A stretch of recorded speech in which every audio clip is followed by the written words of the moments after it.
मैंने अपनी जान हथेली पर रखकर अपने सगे भाई को बचाया था, पर बदले में मुझे क्या मिला? मौत।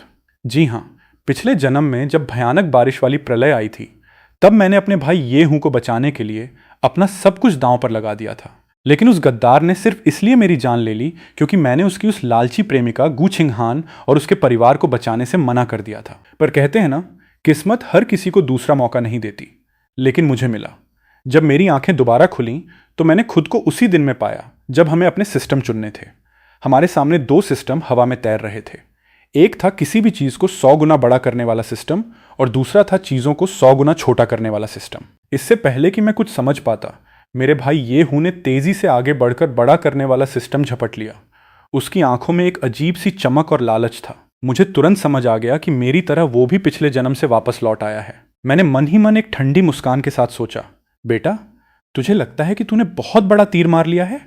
पिछले जन्म में मेरी जान लेकर तूने जो पाप किया था, इस बार उसका हिसाब होकर रहेगा। तुझे तेरी गू छिंगहान बहुत प्यारी है ना? इस बार मैं भी देखता हूं कि वो तेरा कितना साथ देती है। अब मेरे पास कोई और विकल्प नहीं था, इसलिए मैंने बचे हुए छोटा करने वाले सिस्टम को चुन लिया। सिस्टम से जुड़ते ही ये हूं खुशी से पागल हो रहा था। उसने अपना नया सिस्टम आजमाने के लिए तुरंत पास रखे एक छोटे से पानी के गिलास पर उसे इस्तेमाल किया। देखते ही देखते वो छोटा सा गिलास एक विशालकाय ड्रम जितना बड़ा हो गया। ये हूं खुशी से उछलते हुए बोला, वाह, ये तो सच में काम कर रहा है। अब ये जादुई ताकत सिर्फ मेरी है। मैं बस चुपचाप उसे ये बेवकूफ़ी करते हुए देख रहा था। ये वही भाई था जिसके लिए मैंने पिछले जन्म में अपने खून पसीने की कमाई बहा दी थी। हमारे माता पिता बचपन में ही गुजर गए थे। मैंने अपनी पढ़ाई छोड़कर दिन रात मजदूरी की ताकि इसे पढ़ा लिखा सकूं, पर यह नालायक निकला। ये हूं ने मेरी तरफ एक शक भरी नज़र से देखा। वो ये जांचना चाहता था कि कहीं मैं भी तो पुनर्जन्म लेकर नहीं आया हूं। ये हूं ने दिखावा करते हुए कहा, भैया, अब ये बड़ा करने वाला सिस्टम मेरा है। आपको जलन तो नहीं हो रही ना? आपका वो छोटा करने वाला सिस्टम तो किसी काम का नहीं है। मैंने एक लंबी सांस ली और बहुत ही शांत चेहरे के साथ जवाब दिया, मुझे क्यों जलन होगी? मुझे तो इन सब चीज़ों से कोई फर्क नहीं पड़ता। तुम्हें जो पसंद हो तुम रख सकते हो। मेरा ये सूखा सा जवाब सुनकर उसने चैन की सांस ली। उसे लगा कि मैं अभी भी वही पुराना सीधा साधा बेवकूफ़ भाई हूँ। अगले ही पल वो पागलों की तरह दौड़ता हुआ घर से बाहर निकला और सीधे हमारी सामने वाली सहेली गू छिंगहान के दरवाजे पर जा पहुंचा। दरवाज़ा खुला और गू छिंगहान ने एक चिड़चिड़े चेहरे के साथ उसे देखा। गू छिंगहान ने मुंह बनाते हुए पूछा, तुम यहाँ फिर से क्या करने आ गए? ये हूं ने उसकी नाराज़गी को पूरी तरह नज़रअंदाज कर दिया और एक बेशर्म आशिक की तरह हंसते हुए बोला, अरे मेरी प्यारी छिंगहान, मैं तुम्हारे लिए एक बहुत बड़ी खुशखबरी लाया हूँ। चलो अंदर चलकर बताता हूँ। जैसे ही उनके घर का दरवाज़ा बंद हुआ, मैंने तुरंत अपना फ़ोन निकाला और तारीख देखी। आज 14 अगस्त थी, मतलब प्रलय वाली उस खौफनाक बारिश को शुरू होने में अभी पूरे 3 दिन बाकी थे। मेरे पास तैयारी करने के लिए काफ़ी समय था। मैं तुरंत अपनी गाड़ी में बैठा और शहर के सबसे बड़े सुपरमार्केट पहुंच गया। मैंने वहां से खाने पीने का इतना सामान खरीदा जितना कोई सोच भी नहीं सकता। चावल, दालें, मसाले, डिब्बा बंद खाना, दवाइयाँ, सब कुछ। यही नहीं, मैं एक फार्म पर गया और वहाँ से बहुत सारे छोटे छोटे चूज़े, मुर्गियाँ और बीज भी खरीद लिए। इसके बाद मैं एक फर्नीचर बाज़ार गया और अपने लिए एकदम शानदार और आरामदायक फर्नीचर का पूरा सेट बुक कर लिया। मेरा ये घर एक ऊंची इमारत में था, इसलिए मुझे पता था कि बाढ़ का पानी यहाँ तक नहीं पहुँचेगा। पर मैं कोई खतरा मोल नहीं लेना चाहता था। मैं पागलों की तरह तब तक सामान खरीदता रहा जब तक मेरे बैंक खाते का एक एक पैसा खत्म नहीं हो गया। रात को जब मैं घर लौटा तो मेरा भाई येहू सोफे पर लेटा ख्यालों में खोया हुआ था। उसके चेहरे पर एक ऐसी घटिया मुस्कान थी जैसे उसने दुनिया की सबसे खूबसूरत लड़की से शादी कर ली हो। उसे उस खौफनाक बारिश की कोई फिक्र नहीं थी, क्योंकि उसे लगता था कि उसका बड़ा करने वाला सिस्टम उसे भगवान बना देगा। येहू ने मेरी तरफ देखते हुए कहा, भैया, अगर मैं गू छिंगहान और उसके परिवार को उस भयानक बारिश से बचा लूं तो क्या वो मुझसे प्यार करने लगेगी? मैंने बहुत ही रूखे और ठंडे स्वर में जवाब दिया, बिल्कुल नहीं। मेरी बात सुनते ही वो जैसे आग बबूला हो गया। येहू ने चिल्लाते हुए कहा, ऐसा हो ही नहीं सकता, वो पक्का मुझसे ही प्यार करेगी। भैया, सच सच बताओ, कहीं आप भी तो उससे प्यार नहीं करते? भूल जाओ उसे, वो सिर्फ मेरी है। मुझे उसकी इस बचकानी बात पर हंसी आ रही थी। मैंने उसे पूरी तरह नज़रअंदाज किया और अपने फ़ोन पर ऑनलाइन शॉपिंग करता रहा।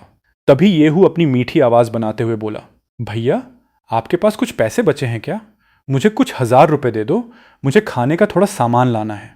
मैंने बिना उसकी तरफ देखे जवाब दिया, मेरे पास एक फूटी कौड़ी नहीं है। मैंने अभी एक नया फ्रिज खरीदा है और सारे पैसे उसी में ख़त्म हो गए।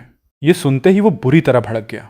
येहू ने गुस्से से फुफकारते हुए कहा, क्या बकवास है, तुम्हें नया फ्रिज खरीदने की क्या ज़रूरत पड़ गई? मैंने भी अपनी आंखें तरेरते हुए कहा, मेरा पैसा, मेरी मर्जी, मैं जो चाहूं वो खरीदूं, तुम्हें इससे क्या परेशानी है? येहू तुरंत समझ गया कि उसने अपनी हद पार कर दी है। उसने झट से अपना चेहरा बदला और एक चापलूस वाली मुस्कान चेहरे पर चिपका ली। येहू ने मासूम बनते हुए कहा, अरे नहीं भैया, मैं तो बस ऐसे ही पूछ रहा था। वैसे मैंने आपके कमरे में रखा हुआ सारा राशन सोसाइटी के गरीब और बूढ़े लोगों को दान कर दिया है। आपको बुरा तो नहीं लगा ना? ये सुनते ही मेरा खून खौल उठा। मुझे पता था कि उसने मेरा राशन किसी गरीब को नहीं दिया है, बल्कि वो सारा सामान अपनी प्यारी गू छिंगहान के घर छोड़ आया है। ये सीधे तौर पे मुझे भूखा मारने की साजिश थी। अगर मेरे पास छोटा करने वाला सिस्टम नहीं होता तो मैं सच में इस बार भी भूखा मर जाता। मैंने अपने गुस्से को पीते हुए बहुत ही शांत आवाज में कहा, कोई बात नहीं, तुमने बहुत अच्छा काम किया। यह सुनकर वो और भी ज्यादा खुश हो गया। येहू ने चहकते हुए कहा, मुझे पता था मेरे भैया दुनिया में सबसे अच्छे हैं। मुझे उसकी शक्ल देखकर उल्टी आ रही थी। मैं बिना कुछ बोले सीधा अपने कमरे में गया और दरवाजा अंदर से बंद कर लिया। मेरे कमरे के अंदर एक खुफिया दरवाजा था जो मैंने घर बनवाते समय खास तौर पे बनवाया था। ये बात मेरे सगे भाई को भी नहीं पता थी।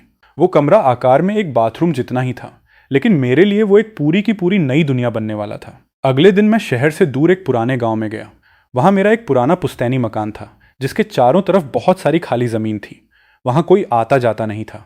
मैंने अपने सिस्टम का इस्तेमाल किया और पलक झपकते ही उस पूरे मकान, जमीन, पेड़ों और वहां रखे मेरे सारे सामान को 100 गुना छोटा कर दिया। वो सब कुछ इतना छोटा हो गया कि मैंने उसे एक छोटे से बक्से में भर लिया और वापस अपने शहर वाले घर के खुफिया कमरे में ले आया। मैंने वो सारा सामान उस खुफिया कमरे में अच्छे से सेट कर दिया। अब बारिश आने में सिर्फ 24 घंटे बचे थे। मैंने देखा कि मेरा भाई पागलों की तरह गू छिंगहान के घर के चक्कर काट रहा था। पर सच्चाई तो ये थी कि गू छिंगहान का परिवार मेरे भाई से सख्त नफरत करता था। मैंने कई बार उसकी माँ को सोसाइटी की औरतों से मेरे भाई की बुराई करते सुना था। गू छिंगहान की माँ अक्सर ताना मारते हुए कहती थी, वो बेरोजगार और आवारा लड़का मेरी बेटी के पीछे कुत्ते की तरह घूमता रहता है। उसे लगता है कि वो मेरी बेटी से शादी करेगा। शक्ल देखी है अपनी, भीख मांगकर खाता है अपने भाई के टुकड़ों पर प्यार में अंधे हो चुके मेरे भाई को यह सब कभी नहीं दिखा। बारिश शुरू होने में सिर्फ 1 घंटा बचा था। मैंने घर से बाहर निकलने का नाटक किया और अपने भाई को फोन लगाया। मैंने झूठ बोलते हुए कहा, आज ऑफिस में बहुत काम है, मैं रात को घर नहीं आऊंगा, तुम अपना खाना खुद देख लेना। येहू ने बहुत ही लापरवाही से जवाब दिया, ठीक है भैया, आप अपना ध्यान रखना। फोन कटते ही मुझे यकीन हो गया कि वो कमीना मुझे बारिश के बारे में कभी चेतावनी नहीं देने वाला था। मैं तुरंत अपने खुफिया कमरे में घुसा और खुद पर वो छोटा करने वाला सिस्टम चला दिया।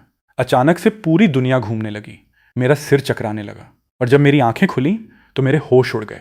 वो छोटा सा बाथरूम जितना खुफिया कमरा अब मेरे लिए एक विशाल स्टेडियम से भी बड़ा हो चुका था। मैंने जो पुश्तैनी मकान और जमीन छोटी करके यहाँ रखी थी वो अब मेरे आकार के हिसाब से एक पूरी की पूरी हवेली और कई एकड़ के खेत में बदल चुकी थी। मेरे पास मुर्गियां थीं जो अब मेरे लिए डायनासोर जितनी बड़ी नहीं थीं, बल्कि एकदम सामान्य आकार की थीं। मैंने सुरक्षा के लिए पूरे घर में और गू छिंगहान के दरवाजे पर पहले ही खुफिया कैमरे लगा दिए थे जिनका सीधा प्रसारण मेरे फोन पर आ रहा था। कुछ ही घंटों बाद आसमान में काले घने बादल छा गए और फिर वो हुआ जिसका मुझे इंतजार था। आसमान फट पड़ा। ऐसी भयानक बारिश जो रुकने का नाम ही नहीं ले रही थी। सड़कें नदियों में बदल गईं, गाड़ियां डूबने लगीं, इंटरनेट पर लोग त्राहिमाम त्राहिमाम कर रहे थे। 4 दिन बीत चुके थे। बारिश लगातार हो रही थी। मेरे भाई को मेरी कोई चिंता नहीं थी। उसे लगा कि मैं बाहर किसी सड़क पर डूबकर मर चुका हूं। मैंने अपने फोन पर कैमरा चालू किया। मैंने देखा कि मेरा भाई गू छिंगहान को हमारे घर ले आया था और बहुत ही शान से सोफे पर बैठा था। गू छिंगहान बहुत परेशान लग रही थी। गू छिंगहान ने घबराते हुए पूछा, येहू, क्या तुम्हारे घर में खाने को कुछ है? हमारे घर का सारा राशन खत्म हो गया है और नीचे पहली मंजिल तक पानी भर चुका है। मेरे माता पिता भूख से पागल हो रहे हैं। येहू ने बड़ी ही चालाकी से उसके कंधे पर हाथ रखा और मुस्कुराते हुए बोला, अरे तुम चिंता क्यों करती हो? जब तक तुम्हारा येहू तुम्हारे साथ है तुम्हें भूखा नहीं मरने देगा। गू छिंगहान को उसकी बातों पर विश्वास नहीं हुआ। गू छिंगहान ने हैरान होकर पूछा, तुम क्या पागल हो गए हो? तुम्हारे पास ऐसा क्या जादू है? येहू ने बिना कोई समय बर्बाद किए टेबल पर रखे एक छोटे से सेब पर अपना बड़ा करने वाला सिस्टम इस्तेमाल किया। पलक झपकते ही वो छोटा सा सेब एक विशालकाय तरबूज से भी बड़ा हो गया। उस भारी सेब के वजन से टेबल चरमरा गई। गू छिंगहान की आंखें फटी की फटी रह गईं। उसका मुंह खुला का खुला रह गया। गू छिंगहान ने तुरंत अपना रंग बदला और मेरे भाई का हाथ पकड़कर मीठी आवाज में बोली, हे भगवान, येहू, तुम तो सच में जादूगर हो। क्या तुम मेरे परिवार के लिए सारे खाने को बड़ा कर सकते हो? बिल्कुल कर सकता हूं मेरी जान, लेकिन मेरी एक छोटी सी शर्त है। गू छिंगहान ने तुरंत जवाब दिया, बताओ क्या शर्त है तुम्हारी? मैं सब मानूंगी। येहू ने शर्माने का नाटक करते हुए कहा, क्या तुम मुझसे शादी करोगी? मुझे कैमरे में साफ दिख रहा था कि गू छिंगहान के चेहरे पर एक पल के लिए बहुत गहरी नफरत और उल्टी आने वाले भाव थे, लेकिन वो बहुत चालाक थी। उसने तुरंत अपने चेहरे पर एक झूठी प्यार भरी मुस्कान चिपका ली। गू छिंगहान ने मेरे भाई के गले लगते हुए कहा, अरे तुम भी ना, मैं तो बचपन से ही तुमसे प्यार करती हूं, बस मैं कह नहीं पाई। जैसे ही ये बारिश खत्म होगी हम दोनों शादी कर लेंगे। ये हूं खुशी से पागल हो गया। वो सच में इस झूठे प्यार को असली मान बैठा था। ये हूं ने घमंड से सीना चौड़ा करते हुए कहा, मुझे पता था, मेरा वो बेवकूफ भाई कहता था कि तुम मुझसे कभी प्यार नहीं करोगी। अच्छा हुआ वो कमीना इस बारिश में डूब कर मर गया। ये सुनकर मुझे रत्ती भर भी दुख नहीं हुआ। मैं बस अपने शानदार खुफिया कमरे में बैठा गरम गरम पिज्जा खा रहा था। मेरे पास खाने पीने का इतना सामान था कि मैं अगले 10 साल तक आराम से खा सकता था। तभी अचानक मेरे फोन की घंटी बजी। वो येहू का कॉल था। शायद वो ये तसल्ली करना चाहता था कि मैं मर गया या नहीं। मैंने जानबूझकर फोन उठा लिया। मैंने बहुत ही आराम से कहा, हाँ बोल, क्या बात है। मेरी आवाज सुनते ही उसकी सिट्टी पिट्टी गुम हो गई। येहू ने हकलाते हुए पूछा, भैया आप जिंदा हो? आप कहाँ हो? उसी समय मेरे पीछे से मेरे मुर्गे ने जोर से बांग दी। येहू ने तुरंत वो आवाज पकड़ ली। येहू ने चीखते हुए पूछा, भैया आपके पीछे मुर्गे की आवाज कहां से आ रही है? और आप क्या खा रहे हो? आपके मुंह से कुरकुरे चबाने की आवाज आ रही है। मैंने जानबूझकर उसे चिढ़ाते हुए कहा, अरे मैं तो ऑफिस में हूं। कंपनी वालों ने हमारे लिए गरम गरम पिज्जा और फ्राइड चिकन मंगवाया है। बहुत मजा आ रहा है भाई, चीज एकदम रबर की तरह खिंच रहा है। येहू जलन और गुस्से से तिलमिला उठा। वो पिछले 4 दिन से सूखी ब्रेड चबा रहा था। येहू ने चिल्लाते हुए कहा, झूठ मत बोलो, पूरे शहर में पानी भरा है, कोई कंपनी खाना नहीं बांट रही। मुझे सच सच बताओ, तुम कहां हो? मेरे पास बड़ा करने वाला सिस्टम है, हम मिलकर राजाओं की तरह रहेंगे। मैंने एक ठहाका लगाया और कहा, मुझे तुम्हारी कोई जरूरत नहीं है, अगर दम है तो मुझे ढूंढ कर दिखाओ। और मैंने फोन काट दिया।